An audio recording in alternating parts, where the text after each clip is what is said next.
Muy buenas noches, gracias por acompañarnos en Diversos. Este programa creado desde la comunidad LGBTQI+, hacia la sociedad en general. ¿Usted sabe lo que es el VIH? ¿Algún familiar, algún amigo vive con esta condición? En la década de los 80s aparece esta condición de VIH, mal llamada SIDA, para crearlo y llamarlo como el cáncer rosa. Esta condición todavía sigue aquí en nuestra sociedad, sigue vigente, sigue viva entre las personas que vivimos en Nuevo León. Y para hablarnos del tema y hablar acerca de todas esas dudas, está con nosotros Rubén Maza, un activista que se ha dedicado a dar la información que se necesita al respecto de este tema. Rubén, gracias por acompañarnos. No, gracias a ti por la invitación. Han de disculparme ahí que me ponga un poquito nervioso todavía al hablar de este tema, pero sigue existiendo mucha desinformación. ¿Sabes qué es lo que pasa? Lo que pasa es que durante muchísimo tiempo nos han enseñado que hablar de aspectos como la sexualidad tiene una connotación negativa. Entonces, cuando hablamos, por ejemplo, del tema del VIH, al menos en nuestro país, es una infección en la que un porcentaje muy alto, casi el 96%, un poco más, es una infección que se adquiere por relaciones sexuales. Entonces, entiendo tu nerviosismo, porque hablar justamente de esta infección es hablar de la sexualidad, hablar de nuestras prácticas sexuales y hablar de cosas que durante muchísimo tiempo nos han dicho que deberíamos mantener en silencio. Pero contrario a lo que nos han comentado durante toda la vida, pues yo creo que siempre ha sido muy importante que podamos platicarlo, que podamos hablarlo, porque al final de cuentas, como tú lo mencionas, lo que se necesita pues es hacer llegar la información a las personas, ¿no? Exactamente.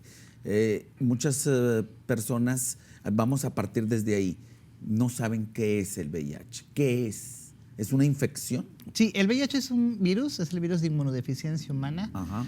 Y es un virus que se transmite y que necesita 3 factores específicos para que se logre la transmisión. Pues desde ahí tenemos que como empezar a entender y a tener esta información. Lo que requiere, por ejemplo, es un fluido transmisor. Eso quiere decir que no todos los fluidos transmiten el VIH. O sea, hay algunos que sí, como por ejemplo la sangre, el fluido seminal, los fluidos vaginales. Esos sí transmiten el VIH, ¿no? Pero el sudor, la saliva. No. El sudor no, la saliva no. O sea, la orina tampoco transmite el VIH. Por eso te digo que se necesitan estos 3 factores. Necesitamos un fluido que sí sea transmisor, porque hay algunos que sí transmiten y otros que no. Necesitamos un canal de entrada, porque no todos los canales son de entrada. Por ejemplo, podemos tener un fluido transmisor, no sé, te pongo el ejemplo del fluido seminal, pero si cae en la piel no es un canal de entrada. O sea, si cae, por ejemplo, ¿En las fosas nasales? No es un canal de entrada. Sería un poco... me lo estoy imaginando cómo, pero sí podría ser, ¿sí? Pero no es un canal de entrada. Los canales de entrada específicos son aquellos cuando tienes relaciones sexuales o prácticas penetrativas sin el uso de una medida de prevención. Entonces, ese podría ser un canal de entrada. ¿El ano es un canal de entrada? Es un canal de entrada. La vagina también es un canal de entrada. La cavidad oral, o sea, cuando se realiza sexo oral, es un canal de entrada de muy bajo riesgo. A diferencia de Pero sí hay riesgo. Pudiera existir, tienen que haber factores específicos, o sea, muy específicos en esa cavidad. En los otros dos, en lo que son las prácticas sexuales, en la cavidad anal, la cavidad vaginal, ahí el riesgo es mayor, porque recuerda que ambas cavidades, una y la otra, tienen mucosa absorbente. Entonces, cuando se deposita el fluido, se absorbe este fluido y se va directamente al torrente, por así decirlo, ¿no?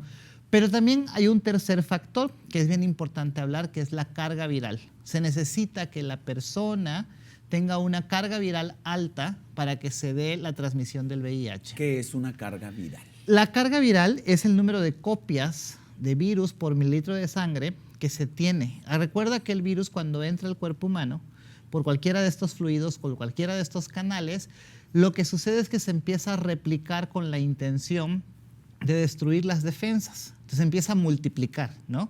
Y entonces, entre más multiplicaciones tenga, por así decirlo, entre más copias tenga, pues es una carga viral más alta. Pero ¿qué es lo que sucede? El tratamiento lo que hace, o sea, una persona que accede a la prueba, que conoce su resultado y que accede al tratamiento de VIH, logra algo que se llama indetectable. Y la indetectabilidad lo que hace es que, si bien es cierto que el VIH no tiene cura, hasta el día de hoy, lo que sí se puede hacer es reducir el número de copias que tiene este virus, y entonces una persona con carga viral indetectable puede tener relaciones sexuales sin el uso de métodos de prevención como el condón y no transmitir el VIH. Por eso, cuando hablamos de esta infección, hablamos de estos 3 factores. O sea, el fluido transmisor, recordar, no todos los fluidos transmiten el VIH. El canal de entrada, no todos los canales son de entrada. Y muy importante, la carga viral. Si la carga viral es alta, existe una probabilidad de transmisión. Si la carga viral es indetectable, el riesgo es 0. ¿Y a qué viene esto? Ajá. O sea, porque hay que desmenuzarlo. Sí, platícamelo como con manzanas, para que todos podamos entender. ¿Por qué es importante desmenuzarlo? Porque mira, cuando hablamos del VIH y hablamos del SIDA, se habla... Que son cosas diferentes, VIH y SIDA. Sí, son dos, o sea, tienen relación, ajá, pero son 2 cosas completamente distintas. El VIH es el virus. Exactamente. Que, como ya te lo comentaba, se transmite, se adquiere, y entonces lo que hace es disminuir el sistema inmunológico, las defensas, y entonces, si no se trata a tiempo, las defensas se comprometen y el sistema inmunológico está afectado. Y entonces lo que sucede es que cuando tienes el sistema inmunológico muy comprometido, muy afectado, llegan a otras infecciones que se conocen como infecciones oportunistas, que pudieran ser y que presentan una sintomatología propia de la infección. O sea, tienes tan vulnerable tus defensas que otras infecciones aprovechan esa oportunidad, por eso se llaman oportunistas, para atacar tu salud, para atacar tu cuerpo, para atacar tu sistema inmunológico.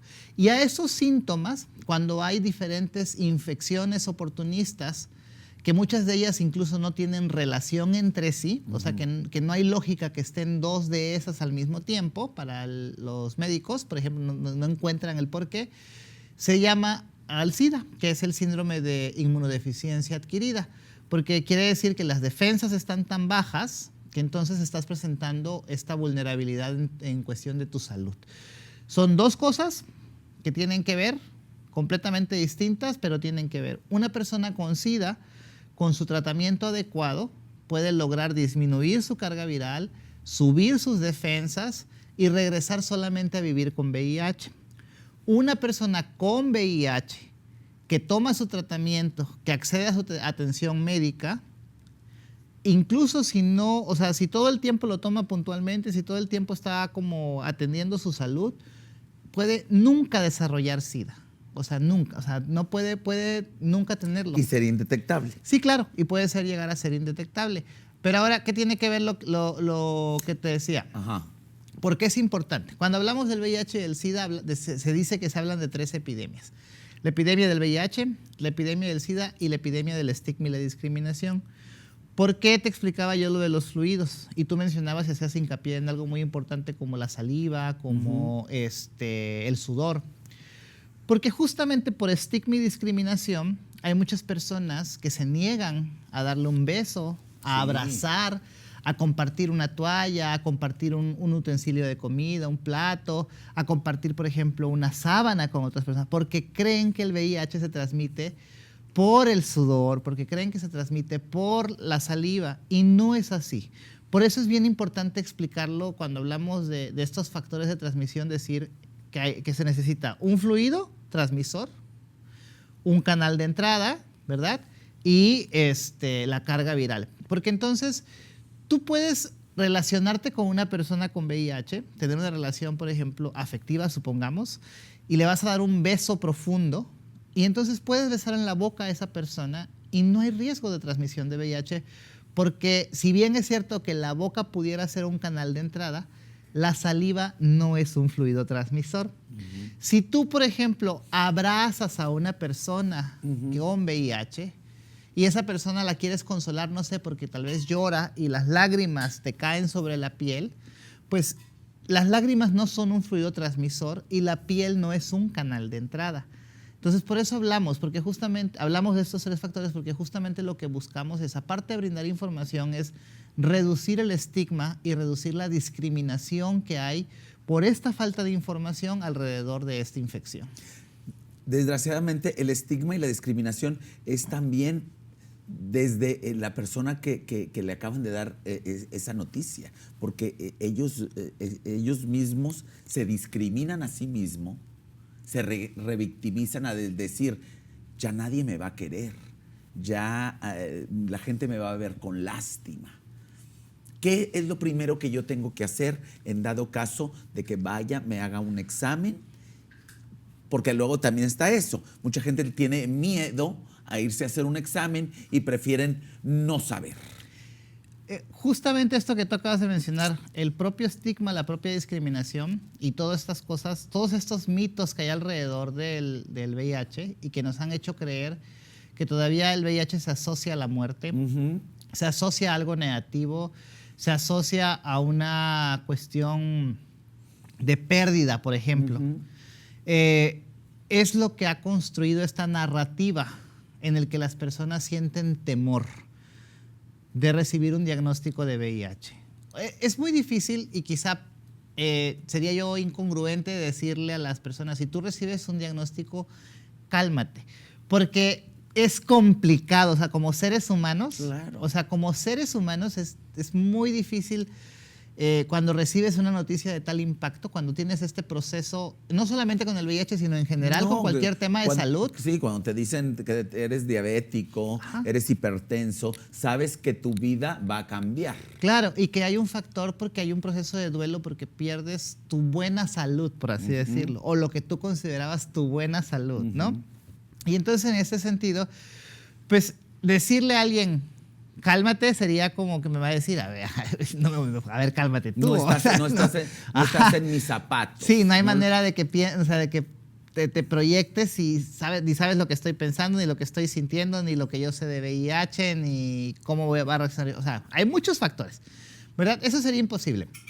Pero lo que sí podría yo decir que lo primero que tienes que hacer es buscar información que tenga una solidez científica. Porque en Internet, porque por todos lados hay mucha información que lo único que pueden generar es que en lugar de que generes como este proceso de entender lo que está pasando con este diagnóstico, te confundas y te angusties. Sí. Y entonces esa angustia, esa confusión, esa falta de información adecuada, pues te puede llevar a tomar decisiones que en lugar de contribuir a tu bienestar en general, pues te lleven a un proceso que no solamente te afecte tu salud física, sino también tu salud emocional. Claro, y la paz mental, pues eso es lo más importante. Claro. Vamos a ir a un corte y ahorita regresamos para que ahorita nos expliques entonces en dónde, con quién tenemos que acudir para que nos den esa información que sea oportuna y veraz y verídica sobre todo. Claro. Quédate con nosotros aquí en Diverso. Estamos hablando acerca del VIH. ¿Cuáles son las causas? ¿Por qué? ¿Para qué? ¿Qué hago si a mí me detectan VIH? ¿Con quién tengo que acudir?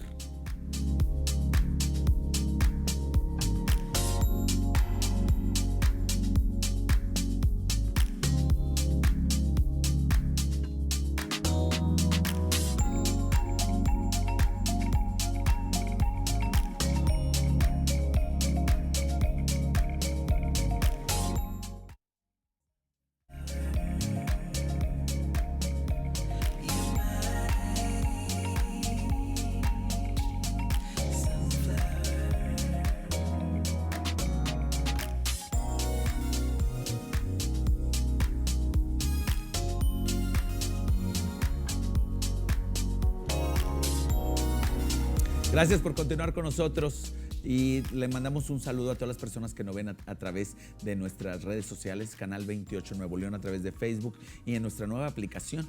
Usted puede bajarla ahí en su dispositivo móvil, buscar Canal 28 Nuevo León, baja la aplicación y ahí también puede vernos en vivo o diferido al momento que usted quiera. Rubén, regresamos con todo esto. ¿Con quién tengo que acudir para que me den esa información en ese momento en que yo recibo esa noticia? Al momento de yo recibir esa noticia, ¿cómo debe de ser también? Mira, es que pareciera que no existe un protocolo, pero sí lo hay. Ajá. Lamentablemente no se aplica. La normatividad actual en nuestro país dice que cuando tú vas a realizarte una prueba de VIH, tiene que haber primero un consentimiento informado.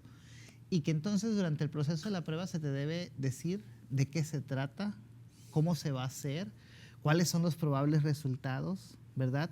Y la persona que te va a hacer la prueba, ya sea en un servicio público o en un servicio privado, te tiene que explicar todo esto porque hay una normatividad y te debe decir, mira, la prueba, veo tu cara de sorpresa. Claro, y te digo, o sea, porque yo me hago el examen mínimo cada 6 meses y es la primera vez que me dicen que me tienen que dar esa información. Jamás me la han dado. Deberían. O sea, no lo hacen. ¿No? No se hace. Y ahí empezamos como con esta cuestión, como por así decirlo, con estos errores que están generando pues, esta falta de información, ¿no? Porque al final de cuentas, la normatividad dice que se te debe explicar qué es la prueba, cómo funciona, cuáles son los resultados y todo el proceso. Y la persona que te va a explicar te va a decir, te voy a tomar una muestra de sangre, ya sea de una punción del dedo, ya sea de la vena, ya sea, por ejemplo, hay pruebas también que son orales, o sea, ya que sea una cuestión de una prueba de saliva. Y entonces esta prueba la voy a colocar durante todo este proceso y estos son los probables resultados. Y después de explicarte todo esto, te debe explicar el resultado. Si la prueba tiene un resultado no reactivo, te debe decir qué significa el no reactivo y te debe incluso dar como consejería y atención para que tú puedas continuar previniendo. Te debe hablar de la salud sexual, te debe hablar del uso del condón, de la PrEP, de la PEP, te debe ofrecer, dependiendo lo que exista disponible, porque recordemos que también no en todos lados están disponibles todas las cosas, pues debe ofrecerte alternativas para que sigas previniendo el VIH.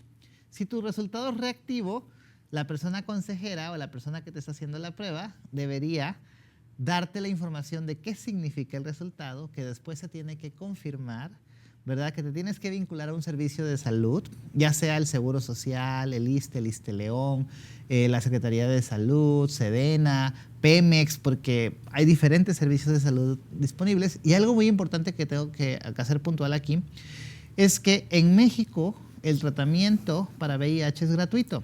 O sea, no importa si tienes Seguro Social, no importa si tienes Sedena, Pemex, ISSSTE León, en cualquiera de los servicios, o incluso si no tienes, se te debe proporcionar de manera gratuita. Y entonces no tienes por qué gastar un solo peso porque es un derecho. No importa si eres una persona mexicana o eres una persona que no es mexicana pero que está viviendo, transitando acá, y si lo estás haciendo tampoco importa la situación migratoria en la que te encuentres. O sea, es tu derecho tener acceso a ese tratamiento gratuito y a la consulta médica. Bueno, ya que te explica esto, la persona te debe decir cómo vas a acceder a ese tratamiento y cuáles son los procesos dentro del servicio de salud. Eso es el deber ser y eso es lo que debería suceder. Pero ¿sabes qué es lo que pasa y que todavía nos seguimos encontrando? Es que tú vas, por ejemplo, y hay organizaciones de la sociedad civil que hacen pruebas de VIH. Hay espacios como el Capacits de Monterrey y el Capacits de Apodaca que hacen pruebas de detección de VIH. El SAI en Montemorelos también hace pruebas de detección de VIH. En el Hospital de Montemorelos hay un espacio que se llama SAI, que es especializado en el tema del VIH. Y hacen estos protocolos que yo te dije, porque son servicios sensibles. Pero sucede que muchas veces vas a un servicio privado, te hacen la prueba, te dan un folio y te dicen, descargue este folio. Y no te dice nada, absolutamente, de qué se trata, absolutamente nada, ninguna información. Y entonces te llega un link por correo, le picas al link, colocas el folio y te aparece así el resultado sin que te explique más. Y te aparece reactivo, no reactivo, negativo o positivo. Ajá, y la gente no sabe después qué tiene que hacer. Entonces, mira, yo no estoy desacreditando los servicios privados. Al contrario, creo que hay servicios privados que son muy buenos. Pero lo que sí es importante poner atención es que sí es necesario, que ya sean servicios públicos o privados, debe existir este protocolo. O sea, debe existir esta forma de realizarte la prueba y se te debe brindar información. ¿A dónde debes ir? Bueno, como ya lo mencioné, los servicios públicos como los Capacits, Monterrey Apodaca, el SAI de Montemorelos, organizaciones de la sociedad civil como Vive Intensamente Hoy y Acodemis, que tienen centros comunitarios, pues sí utilizan todo este proceso y este protocolo para que la persona pues pueda tener la información posible. Porque al final de cuentas, la intención de este tipo de campañas, como el de las campañas de detección, es que las personas que tienen un resultado no reactivo, pues conozcan información que les permita seguir previniendo.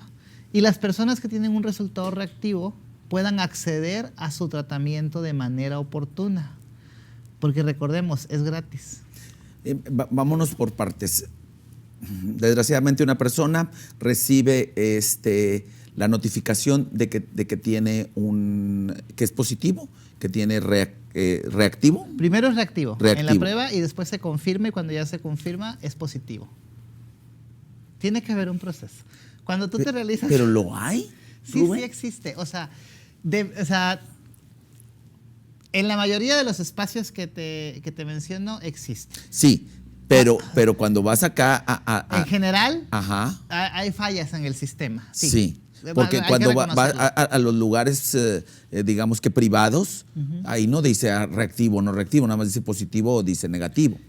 Se supone, o sea, que la normatividad dice que cuando tú te haces una prueba de VIH, ya sea una prueba rápida o una prueba en algún laboratorio, el que tú quieras, ¿verdad?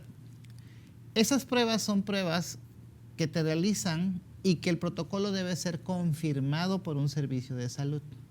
Entonces se tienen que hacer una segunda prueba en un espacio o en un servicio de salud. Porque puede haber errores. Pudiera suceder, sí, pero son errores humanos. O sea, claro. por ejemplo, cuando la muestra es mal tomada o cuando no se siguen estos protocolos que se deberían seguir. Entonces, ¿qué es lo que sucede? Lo que sucede es que tú recibes una prueba y esa es reactiva o no reactiva. Si es reactiva, tú tienes que vincularte a un servicio de salud donde te van a hacer otras pruebas. En algunos te hacen una que se llama Western Blot y te hacen una que se llama carga viral, porque así lo marca el protocolo. Y cuando ya estas pruebas dan un resultado, entonces se confirma el diagnóstico positivo a VIH. Anterior a una confirmación en un servicio de salud, es un resultado reactivo presuntivo. O sea, que se presume que pudiera existir, ¿verdad? Y entonces por eso ese resultado reactivo se envía a un servicio de salud especializado para que se confirme. Y ya que se confirma... ¿Y te tienen que volver a hacer otra toma? Sí, ¿O es con la misma toma? No, es con una toma nueva. Y son dos pruebas diferentes. No es una prueba de VIH, sino es una prueba que se llama Western Blot y una prueba que se llama carga viral. Y con esas dos pruebas confirman que efectivamente el resultado es positivo. Y si esas pruebas llegaran a salir que no hay un resultado positivo, entonces se le dice a la persona que no se puede confirmar y que entonces su resultado es negativo. O sea, son, por así decirlo, pues su nombre lo dice, pruebas confirmatorias, ¿no? O sea, al final de cuentas confirman el diagnóstico. ¿Qué pasa, Rubén, con la persona en ese tiempo? Porque, pues sí, estamos hablando acerca de los estudios y todo eso. El aspecto técnico. Pero el aspecto emocional, el aspecto de su salud mental, tú sabes que cuando sucede una cosa de esas, pues ni tú ni yo somos positivos, pero conocemos a muchas personas que han vivido ese proceso. ¿Quién los apoya? ¿Quién los ayuda? Pasan por ellos un sinfín de cosas en la cabeza. ¿Qué hay que hacer ahí? Lo ideal, porque estábamos hablando aquí, es atender el tema de la salud mental y la salud emocional. Los servicios públicos como los Capacits, por ejemplo, sí tienen un área de psicología que abordan estos temas y que dan consejería. La realidad, pero porque también es importante decirlo, o sea, es que entre el proceso que la persona, que se hace la prueba, se hacen los estudios confirmatorios y está esperando la confirmación, o sea, que exista una intervención de salud emocional, de salud mental, que les ayude a procesar o que les haga contención emocional, la realidad es que no existe. O sea, no hay. Debería, sí, por supuesto, haber un proceso de acompañamiento. Debería existir alguna herramienta o alguna intervención en el que las personas en ese lapso de espera puedan tener como acceso a un proceso en el que puedan, pues, reconocer, asimilar, entender sus emociones y sobre todo aceptar. Y tener la información adecuada. Exacto, pero la realidad es que no existe. Mira, esto que yo te expliqué es un proceso de consejería que se da durante la prueba. Pero entonces, es bueno también visibilizar que tú puedes, que tú recibes la prueba reactiva de VIH, te vas a hacer los confirmatorios y entonces te dicen, regresa dentro de 15 días. ¿Qué pasa en esos 15 días, Rubén? Pues pasan muchísimas cosas por la cabeza de una persona. Angustia, desesperación, estrés, por supuesto que la persona tiene incertidumbre, seguramente muchas dudas sobre lo que está sucediendo, negación de lo que está del diagnóstico. Hay también una búsqueda de información, por así decirlo, no todas, pero hay muchas personas que buscan información en internet y encuentran muchísimas cosas. Tú sabes que luego, como lo decía hace rato, puedes encontrarte cosas positivas y cosas muy negativas. Exactamente. Información muy buena y información muy mala. No hay una intervención, a menos que, sí hay organizaciones de la sociedad civil que dan acompañamiento, que entre pares, que son personas que también recibieron el diagnóstico, apoyan a las personas, les explican, les dan ciertas certezas, pues las ayudan a tranquilizar y a entender lo que está sucediendo alrededor del diagnóstico. Pero la realidad también es que no hay una suficiencia, no hay suficiente. Hay muchísimas personas que están recibiendo tal vez el diagnóstico fuera de las organizaciones de la sociedad civil, en otros espacios en los que no hay consejería o en espacios como los servicios de salud, y durante el proceso de espera pues no se brinda este tipo de intervenciones. Debería existir una intervención en la que se les explique a las personas los pasos siguientes, cómo abordar el tema de su salud. Si, por ejemplo, llegaran a presentar alguna situación extraordinaria como diarrea, calentura, la pérdida de apetito. Debería trabajarse también la salud emocional, cómo manejo la ansiedad, cómo manejo la incertidumbre, cómo manejo la tristeza, tal vez la desesperación que se pueda sentir por estar esperando. Vamos a ir a nuevamente un corte, Rubén, y ahorita regresamos. Estamos con Rubén Maza, quien es activista. Ustedes se deben preguntar, bueno, ¿por qué no viene un doctor a hablarnos del tema? Viene Rubén Maza porque conoce perfectamente del tema y nos va a hablar de una manera sencilla que tanto usted como yo podamos entenderlo. Regresamos después de este corte porque le tengo muchas preguntas y muchas dudas. ¿Qué hacemos cuando somos quienes acompañamos a una persona que está diagnosticada con VIH? Quédese con nosotros aquí en Diversos.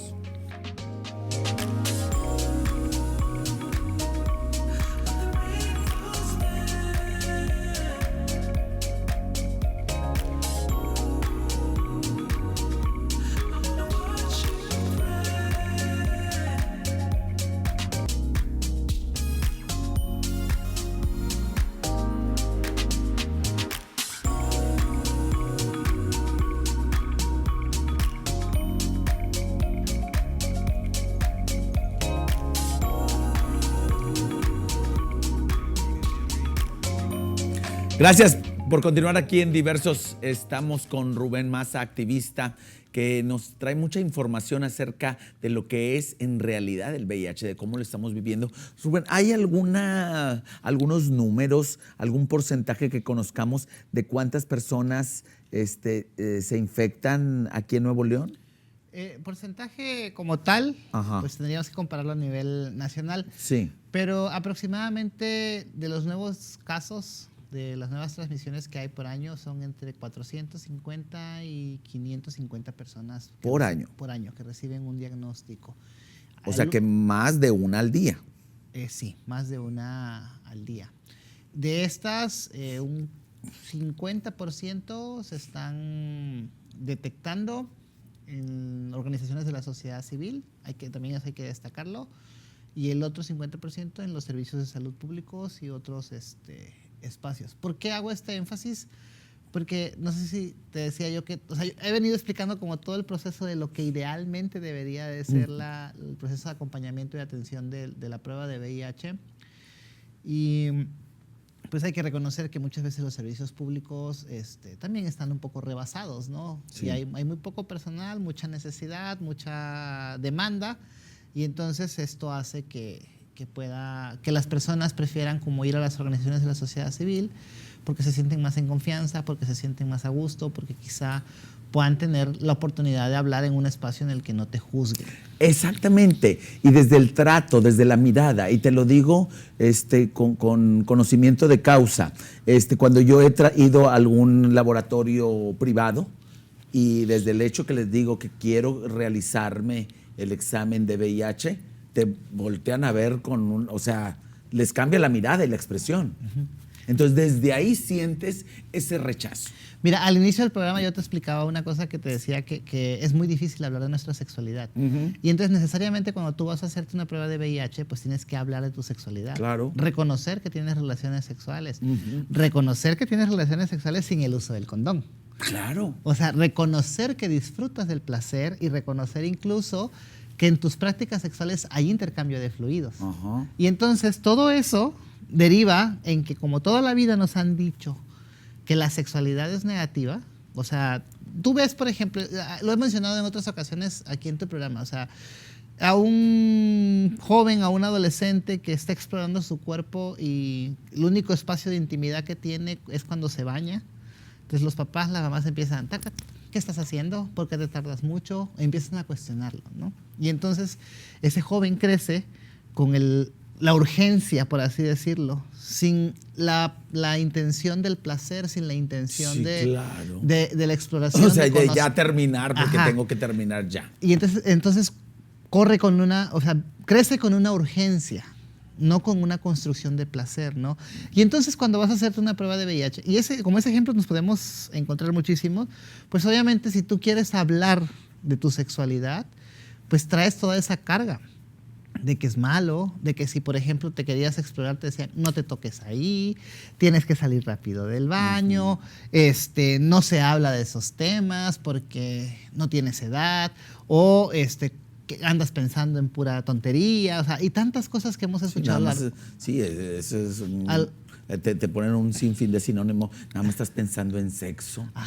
Pues, y lo dices tú, me dices ahorita, reconocer que tienes sexo. Pues sí, todos me imagino que debemos de tenerlo, ¿no? Sería lo ideal, ¿no? Que la gente pudiera construir su placer, que pueda descubrirse, que pueda disfrutarse.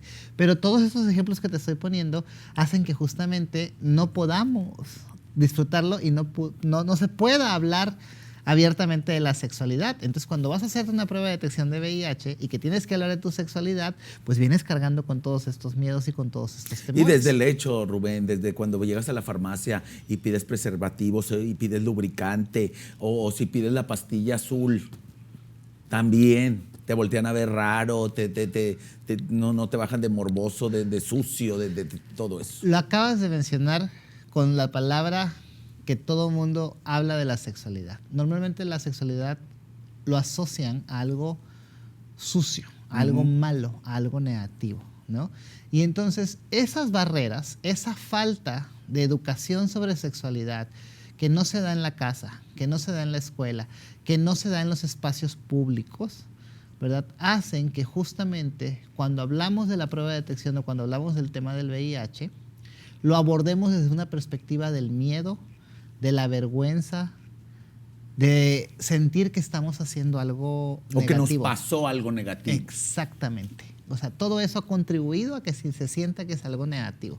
Entonces, por eso es importante que cuando una persona va a realizarse la prueba de detección de VIH, encuentre un espacio en el cual se sienta arropada, en el cual se sienta no juzgada, en el que no existe estigma ni discriminación, en el que la persona pueda sentirse con la posibilidad de hablar abiertamente y libremente de su sexualidad.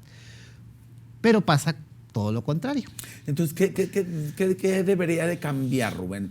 según tu experiencia y de conocer tantos casos, cuando te vas a hacer un examen, ¿alguien debe de estar contigo o te deben de dar la información de otra manera? ¿Debe haber más sensibilidad, más humanidad? Deberían ser más humanos los servicios, más sensibles y por supuesto libres de prejuicios, libres de estigma y libres de discriminación. Yo siempre que tengo la oportunidad de capacitar, por ejemplo, a personas que van a atender a la diversidad sexual o a personas con VIH, yo les digo que al final de cuentas tú, yo y todas las personas que nos están viendo en el público, pues tenemos ideas porque a todos nos criaron de una forma, tenemos algunos una religión, otros otra, venimos de ciertos contextos escolares, incluso desde la ciudad en la que nacimos, en la que crecimos, la zona en la que nos movemos, traemos ideas preconcebidas, pero que al final de cuentas, cuando tú trabajas en el tema del VIH y vas a dar una atención a otra persona, debes dejar eso atrás y solamente basarte en la información que tiene la veracidad y que está científicamente comprobada. O sea, que no debe ser información basada en tus creencias o en tus prejuicios. Sí, porque es muy fácil escuchar eso de, es que Dios te castigó o Dios me castigó. O para Dios eso está mal, ¿no? Y entonces la pregunta aquí sería, bueno, ¿y para cuál Dios? O diosa, ¿verdad? Porque estamos hablando de muchas visiones y muchas creencias, ¿no?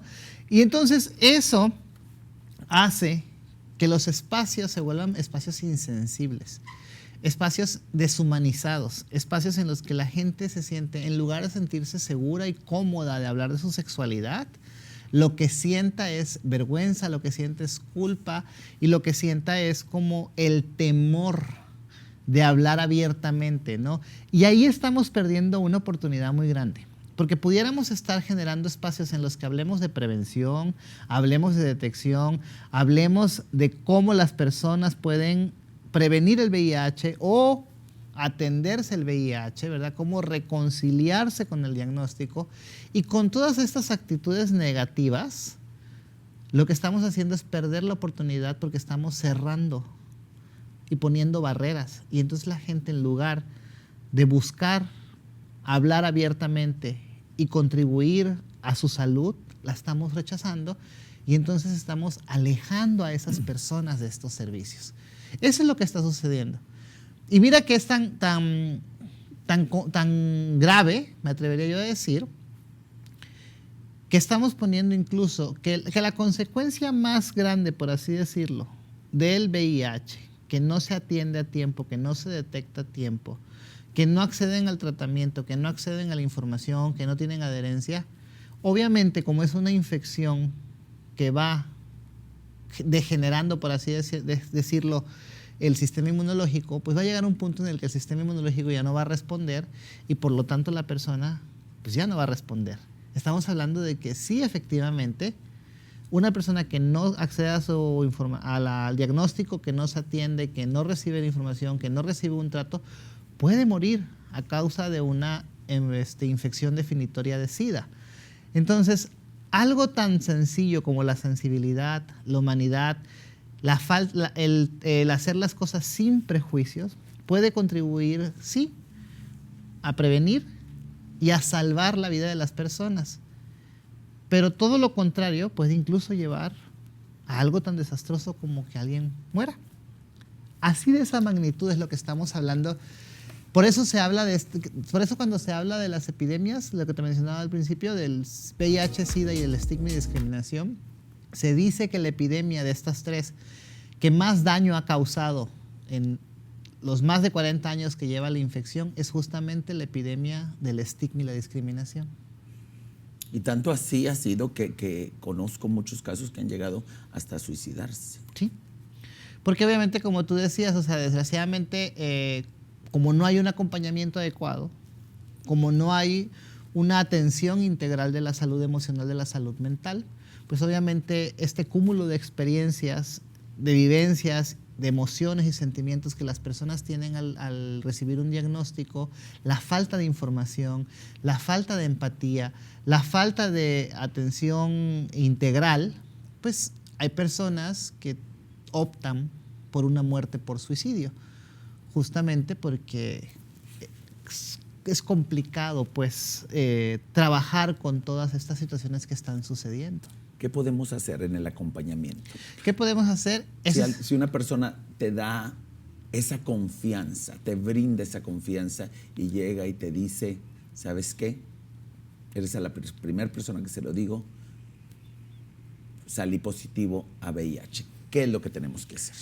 Lo primero que tenemos que hacer, pues como tú lo dijiste, es agradecer la confianza que nos están brindando, porque con todo esto que hemos platicado, o sea, es para una persona con VIH hablar de su diagnóstico todavía puede ser difícil.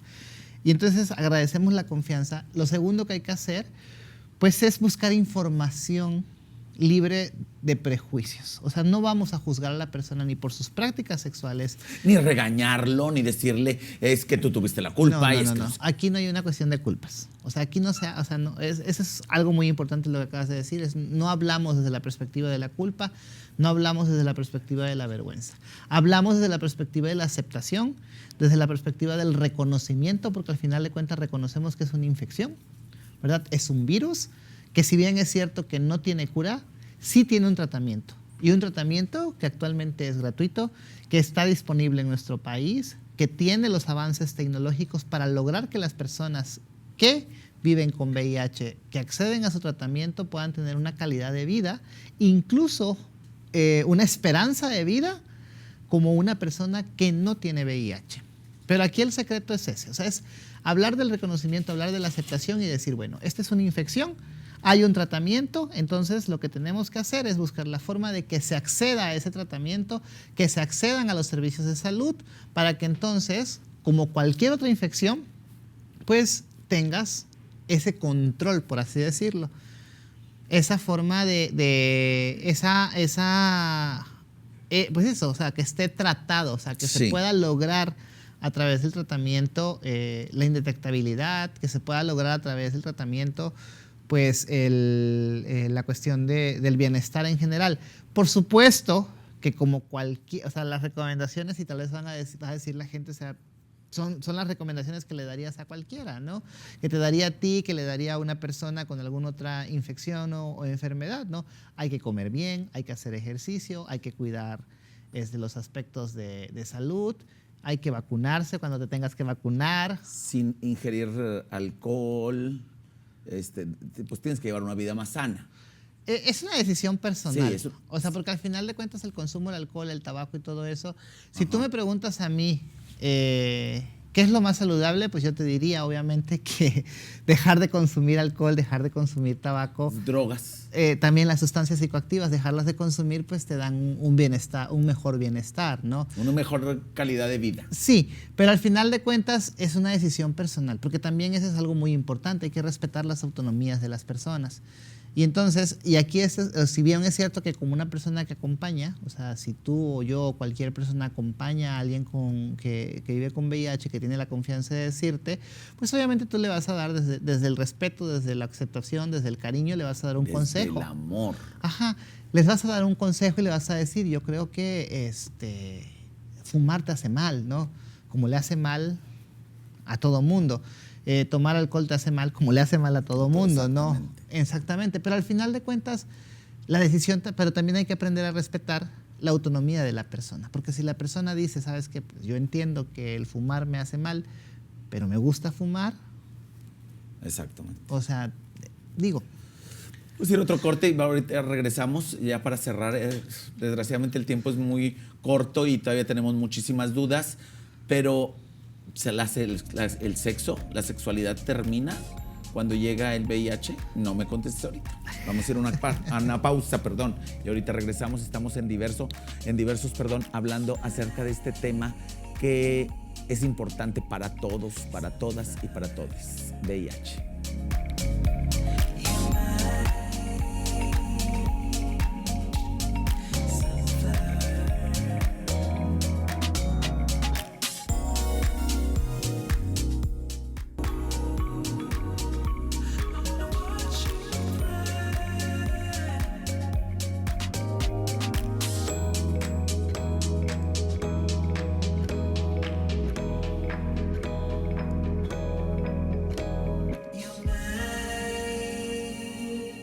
Gracias por continuar con nosotros aquí en Diversos. Oigan, y queremos, aprovechando que está aquí Rubén Maza con nosotros, queremos mandarle un saludo para todas aquellas personas que se encuentran en los diferentes cerezos de aquí de Nuevo León, que me dices que ven el programa. Sí, quiero mandarles un saludo y aprovechar el espacio. Gracias, Jerry.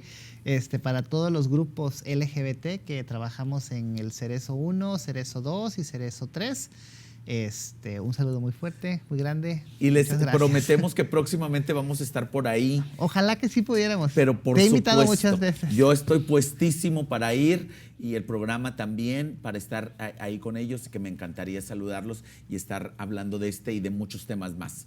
¿Qué hacer cuando te diagnostican que traes el VIH? ¿La sexualidad termina? La respuesta corta y simple es no. Ahí está. Ahí está. Te voy a decir por qué. No termina porque al final de cuentas existen muchas formas. Si lo que pudiera preocuparte, por así decirlo, es la transmisión del VIH, y seguramente va a haber gente que va a decir, ¿cómo crees? Miren, vamos a hablarlo desde dos perspectivas. La primera es desde la perspectiva del derecho. O sea, la sexualidad, el tener relaciones sexuales, el disfrutar, el placer, el gozo, es un derecho. Y entonces los derechos no los podemos quitar.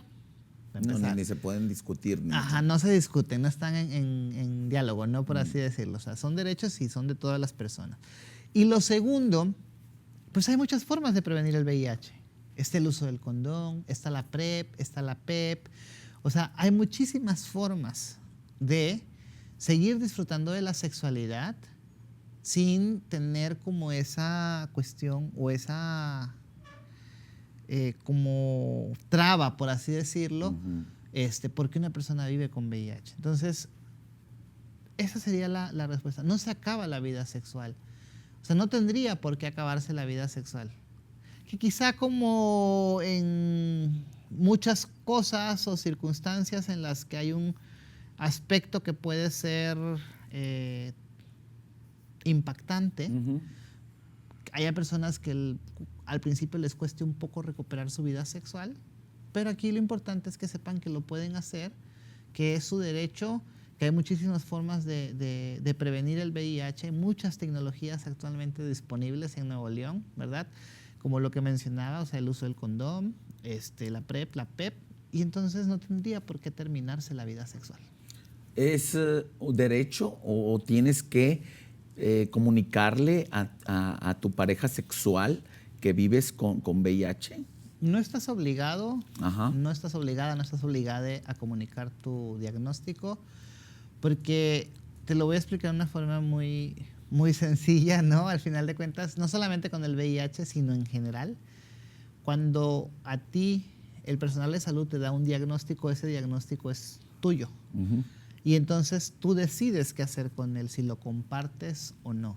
Y en el caso de las personas con VIH, la cartilla de los derechos humanos de las personas con VIH del Estado de Nuevo León es muy clara. O sea, dice que absolutamente nadie está obligado a revelar su diagnóstico, ni a que se rompa la confidencialidad. O sea, no solamente tú, porque al final de cuentas, como te digo, es tu decisión personal si lo compartes o no, pero tampoco nadie a tu alrededor, ni el personal de salud, lo puede divulgar. Lo puede divulgar, exactamente. Y aparte tienen sus derechos, no te pueden correr de ningún trabajo, no te pueden discriminar en el sector salud, en ningún lado. En ningún lado. O sea, no tendría por qué ser una condicionante. No debería ni siquiera incluso ser una condicionante para contraer matrimonio, para acceder a un trabajo, para acceder a un servicio, para hacer lo que tú quieras. Digamos que con esto, Rubén, que cada quien es responsable de su sexualidad. Le acabas de dar en el punto exacto. Hay un tema muy interesante que trabajamos en el tema de la salud, que se llama la corresponsabilidad,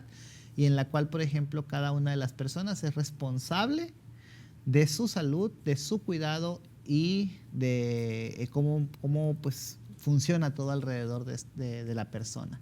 Entonces, al final de cuentas, en tu caso, en el mío y en el caso de las personas que nos están viendo, pues cada quien decide con esa autonomía, con esa independencia, decide qué es lo que va a hacer. Pero sí es muy importante, porque también es un derecho tanto sexual y reproductivo como es un derecho de las personas con VIH, que siempre debe existir información disponible científica, laica, que esté comprobada y que sea accesible, ¿no? ¿Para qué? Para que justamente en base a esta autonomía, a esta independencia, a esta corresponsabilidad, a este autocuidado de la salud, las personas puedan tomar pues las mejores decisiones o las decisiones que consideren mejores, pero de manera informada. Yo me tengo que cuidar mi cuerpo, y si tengo una pareja sexual tengo que llegar a un acuerdo si queremos hacerlo con condón o sin condón, pero tiene que ser de mutuo acuerdo. Nadie te puede obligar a hacerlo con o hacerlo sin. En general, cualquier práctica sexual tiene que haber un consentimiento. Eso es lo importante. Sí, en general. O sea, siempre debe haber un consentimiento. De las dos partes. Las dos, las tres o las cuatro, o todas las partes involucradas. Rubén, muchísimas gracias por Gracias toda esta a ti. información. Gracias por compartir de esta manera tan fácil de entender, que es lo más importante. La información debe estar accesible a todos nosotros. Tenemos una cita próximamente para seguir hablando de este tema. Las veces que tú quieras y muchas gracias por la invitación. ¿Dónde te podemos localizar? En todas las redes sociales como @rupmasa. Así es. Si quiere conocer más acerca de todo lo que se realiza y de todo el trabajo que realiza mi querido Rubén Massa, búsquenlo en sus redes sociales. Muchísimas gracias. Usted quédese con nosotros aquí en Canal 28. Todavía hay mucho más para usted y yo lo espero la próxima semana en Diversos.